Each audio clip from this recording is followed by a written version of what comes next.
Assalamualaikum warahmatullahi wabarakatuh.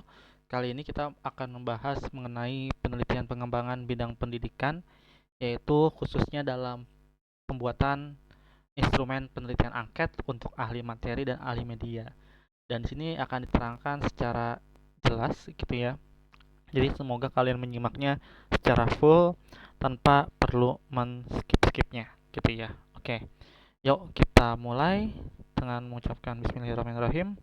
Kita akan belajar bersama yaitu pembuatan instrumen penelitian angket atau kuesioner. Apa sih pengembangan gitu ya? Nah, judulnya seperti apa gitu. Nah, kalau di pembelajaran kali ini kita akan mengembangkan sebuah video pembelajaran. Jadi variabelnya itu video pembelajaran ya. Nah, pertanyaan yang sering muncul adalah ketika kita bagaimana kita mencari definisi operasional pengembangan video pembelajaran? Apakah dari karakteristiknya atau definisinya saja, gitu kan? Nah, itu bisa dari kedua-duanya. Alangkah lebih baiknya kalau kita bisa mengambil dari definisi konseptual gitu ya dan definisi operasional yang menyangkut biasanya kalau di bab 2 itu ada bagian A-nya, definisi video pembelajarannya, atau di sub bagian lain itu karakteristik video pembelajarannya. Nah, untuk membuat instrumen ada beberapa langkah yang harus kalian lihat gitu ya. Contohnya seperti kajian teori. Selanjutnya, kalau kita lihat lagi itu ada yang namanya mencari definisi operasional dan menjadikannya kesimpulan untuk indikatornya. Selanjutnya, baru kita ke bab 3 metode penelitian. Lalu kita ke instrumen pengumpulan data, kita lihat terlebih dahulu di mana di instrumen pengumpulan data ini gitu ya, kita baru bisa membuat yang namanya kisi-kisi instrumen ahli materi dan media dan dilihat dari definisi operasionalnya tentu saja. Makanya nanti ada lagi roadmapnya di bagian sini gitu ya. Habis itu bagaimana? Yaitu nanti ada lagi kisi-kisi instrumen ahli media dan materi dan kita buat teknik analis datanya. Teknik analis datanya itu adalah kita menggunakan tabel skala Likert gitu ya. Tapi apakah skala Likertnya 4 atau 5 gitu, ntar kita akan bahas. Setelah itu baru ke kuesioner. Nah, untuk S1 mungkin nggak usah di validator instrumen gitu ya. Tapi ketika udah penelitian S2 itu harus masuk ke validator instrumen terlebih dahulu dan lalu angket siap digunakan ketika para ahli validator instrumen itu menyatakan layak digunakan gitu ya. Yuk kita mulai pembahasannya ke definisi operasional gitu ya. Oke, kita mulai ya. Jadi definisi operasional adalah untuk fungsi menjelaskan bagaimana variabel dari suatu teori diterapkan dalam penelitian atau instrumen evaluasi secara spesifik dan dapat diukur gitu ya. Nah, jadi sudah jelas bahwa ketika kita lihat bagaimana cara mengukur, biasanya itu masih abstrak gitu ya untuk di konseptual. Makanya kita harus mencari yang namanya karakteristik. Dari karakteristik bisa, dari ciri-ciri bisa, dari sifat-sifat bisa gitu ya. Nah, kita bisa melihat ini menentukan variabel dan dimensinya. Dimensi ini bisa kita katakan yang namanya aspek gitu ya. Kalau di penelitian, takutnya nih kalian akan keliru yang namanya dimensi sama aspek gitu. Setelah itu menyusun definisi operasional dalam tabel. Habis itu baru kisi-kisi instrumennya. Nah, tipsnya gitu ya. Ada beberapa tips yang harus kalian lihat, yaitu identifikasi elemen utama dalam konseptual dan cari kata kunci dalam teori gitu ya. Nah, selanjutnya yang kedua adalah jabarkan elemen tersebut ke dalam bentuk yang dapat diamati atau diukur. Coba kalian tentukan bagaimana konsep itu terlihat dalam dunia nyata gitu ya. Tentukan lagi indikator spesifik buat kriteria yang dapat dievaluasi berdasarkan aspek operasional. Nah, kita akan berlanjut ke langkah yang pertama sesuai dengan tabel yang tadi gitu ya, diagramnya. Untuk bab 2, sub media pembelajaran, interaktif praktikum. Biasanya kalau kita lihat, maaf ini sub video pembelajaran ya. Jadi kalau kita lihat video pembelajaran itu ada video pembelajaran, paragraf pertamanya, paragraf keduanya kualitas video pembelajaran, paragraf 3 efektivitas video pembelajaran, paragraf keempat itu karakteristik video pembelajaran, paragraf kelima keterlibatan siswa gitu ya. Nah, untuk di bagian pertama kita akan bahas untuk bagian yang paragraf pertamanya gitu ya, yaitu di video pembelajaran. Nah, teman-teman itu bisa merubah paragraf satu ini menjadi misalkan bagian satu titik video pembelajaran, dua titik kualitas. Jadi bisa segmennya terpecah-pecah gitu. Nah, itu tergantung gaya penulisan kalian sebenarnya. itu bebas gitu ya. Nah, untuk bab 2 di kajian teori, misalkan ada sebuah teori video pembelajaran menurut Meyer 2021, video pembelajaran merupakan media berbasis visual dan audio yang dirancang meningkatkan pemahaman peserta didik dengan mengoptimalkan prinsip-prinsip pembelajaran multimedia. Video yang dikembangkan ini berisi konten pembelajaran yang struktur, menarik, dan sesuai dengan tujuan pembelajarannya. Ini menurut Yildirim dan Ozden ya. Ini ada referensinya, mungkin kalian bisa butuh menggunakannya, silakan. Kita lihat dari aspek video pembelajarannya gitu ya. Nah, definisi konseptualnya tadi udah ada si Meyer gitu ya. Tapi kita lihat kata kuncinya yaitu meningkatkan pemahaman peserta didik dengan mengoptimalkan prinsip-prinsip pembelajaran multimedia. Nah, di definisi operasional juga makanya kenapa di dalam paragraf ini harus menjadi satu kesatuan dari yang awalnya semuanya konseptual lalu ada juga definisi operasional gitu ya. Jadi video yang dikembangkan berisi konten pembelajaran terstruktur. Struktur itu kan masih bisa kita hitung kan. Bagaimana misalkan dari runtutan A-nya, B-nya nanti pembahasannya C-nya. Terus menarik dan sesuai dengan tujuan pembelajaran gitu ya. Nah, selanjutnya kesesuaian dengan kurikulum dan tujuan pembelajaran, struktur, penyampaian sistematis, keterlibatan peserta didik dalam belajar gitu ya. Nah, kenapa sih menarik enggak? Karena menarik itu termasuk nanti jatuhnya subjektif, tapi masih belum bisa kita jadikan indikator gitu ya. Nah, karena dia subjektif, masih kita hilangkan saja.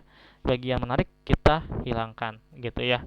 Nah, selanjutnya kalau kalian butuh emang bagaimana sih untuk diagramnya seperti ini.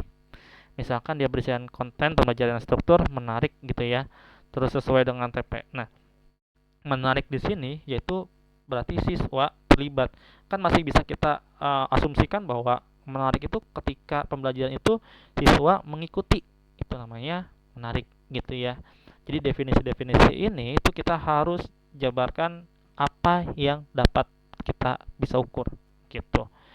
Nah, selanjutnya kita akan buat lagi di bab 2 sub media pembelajaran interaktif gitu ya. Contohnya kita akan ke kualitas video pembelajaran. Jadi di paragraf kedua atau bagian yang kedua. Yuk kita mulai. Misal, nah di bagian 2 ini kita akan melihat yang namanya bagian B, kualitas pembelajaran. Di mana teorinya adalah kejelasan tampilan dan suara video dalam menyampaikan materi pembelajaran agar mudah dapat dipahami oleh siswa.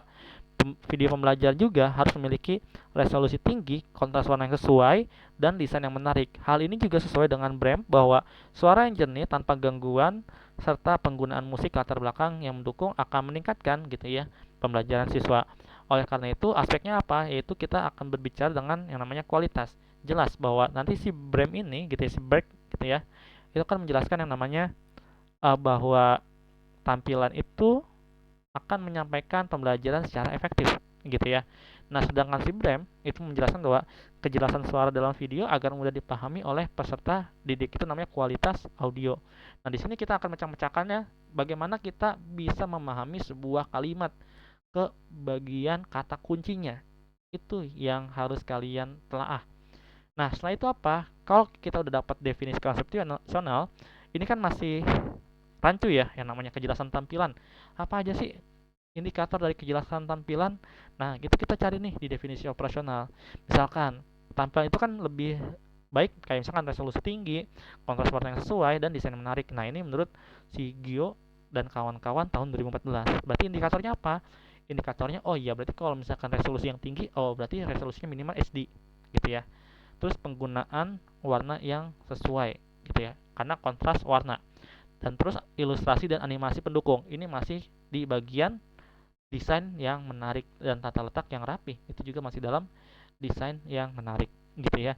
Nah, untuk bagian kualitas audio, definisi personalnya suara yang jernih tanpa gangguan serta penggunaan musik latar belakang yang mendukung. Oke, berarti suara yang jernih. Kita akan bikin suara yang jernih. Oh, berarti suara narasinya ini harus jelas dan tidak berisik. Yang kedua adalah volume suara seimbang antara suara yang narasi sama dengan suara background. Musik latar belakang tidak mengganggu pemahaman. Itu juga sama gitu ya. Nah, ini adalah referensi-referensi yang bisa kalian gunakan untuk di uh, instrumen kalian. Silakan tambahkan dan bagaimana ramuannya itu terserah kalian. Nah, untuk penjelasan pemisah kisi-kisi gitu ya. Sebenarnya ahli materi ini fokus pada aspek substansi konten, yaitu kesesuaian dengan kurikulum, akurasi konsep, keterpaduan materi, struktur penyampaian, serta dampak terhadap pemahaman peserta didik. Untuk ahli media ini sebenarnya fokus pada kualitas tampilan dan teknis, misalnya seperti resolusi video, warna, tata letak, kualitas audio, serta elemen interaktif yang meningkatkan keterlibatan peserta didik. Nah, terus kita lanjut ke bab 3, yaitu instrumen penelitian. Pada bagian instrumen penelitian itu ada namanya wawancara gitu ya, dokumentasi, kuesioner. Nah, karena kita ngelihat di sini bagian kuesioner, maka kita lihat dulu nih. Untuk kuesioner, kita ide pokok yang paragraf pertama adalah dijelaskan pengertian kuesioner. Ide pokok yang paragraf kedua digunakan untuk apa saja kuesioner, dan ide pokok yang ketiga adalah dijelaskan apa siapa saja yang menggunakannya gitu ya. Dan juga terakhir tes. Kalau ada emang sampai kuantitatif uji efektivitas. Nah, selanjutnya kita buat nih dari yang sesuai aspek kesesuaian materi. Kalian lihat ya, kesesuaian materi aspeknya itu berada di bagian yang sebelumnya. Ini visual, satu lagi ya. Oke, satu lagi sebentar. Nah, di sini aspeknya tadi ya, aspek visual gitu ya. Oke. Nah, next gitu ya. Kita bisa lihat lagi ke yang selanjutnya, yaitu di bagian penjelasannya udah, instrumennya wawancara ini juga udah. Lalu kita lanjut ke bagian kesesuaian materi. Nah, di kesesuaian materi tadi kan udah ada ya. Kesesuaian materi yaitu kesesuaian isi dengan kurikulum tujuan pembelajaran, akurasi konsep yang disampaikan, keterpaduan materi dengan contoh dan ilustrasi gitu. Ini kuesioner ahli materi. Dan untuk bagian teknis analisis data gitu ya. Jadi instrumen pengumpulan data kuesioner menggunakan Scalicard. Scalicard adalah metode pengukuran sikap yang dikembangkan oleh René Likert gitu ya pada tahun sekian. Skala ini digunakan untuk mengukur tingkat pertujuan. Nah, dan ini ada alasannya gitu ya. Untuk apa dan kenapa kita memilih Scalicard dengan 4 pilihan. Gitu ya. Ini ada alasannya, menghindari bias, terus meningkatkan kejelasan data, efektivitas dalam pengukuran sikap, dan mencegah respon sosial yang bias gitu ya. Nah, contohnya seperti ini teknik analisis datanya. Dan bagaimana kalau kita udah yang namanya buat angketnya gitu ya. Buat angketnya seperti ini. Kesesuaian materi, yaitu materi dalam video sudah sesuai dengan kurikulum yang berlaku. 2. Konsep yang disampaikan dalam video sudah well defined. Contoh yang digunakan dalam video relevan dengan materi yang diajarkan. 4. Materi yang disampaikan sudah sesuai dengan kebutuhan peserta didik. Dan sampai dengan berikutnya gitu ya. Ini untuk kuesioner ahli materi. Bagaimana kalau misalkan kuesioner untuk ahli media? Ini untuk ahli media ya. Kualitas visual. Tadi ada lagi kualitas audio. Nah, indikatornya apa tadi? Resolusi video minimal SD, penggunaan warna yang sesuai dan nyaman dipandang, tata letak teks dan gambar rapi serta proporsional gitu ya. Dan ada nomor bukti soalnya, tinggal kita sesuaikan aja. Misalkan aspek pertama kualitas visual, pernyataannya yaitu 1. Resolusi video sudah memenuhi standar minimal SD gitu ya. Ini tinggal di checklistin aja gitu ya. Oke. Nah, mungkin cukup sekian dari saya. Jika kalian mau butuh mentor untuk bimbingan skripsi kalian gitu ya, supaya lebih baik lagi, atau tesis kalian yang judulnya mengenai bidang pendidikan atau pengembangan, silakan hubungi saya. Mungkin cukup sekian. Assalamualaikum warahmatullahi wabarakatuh.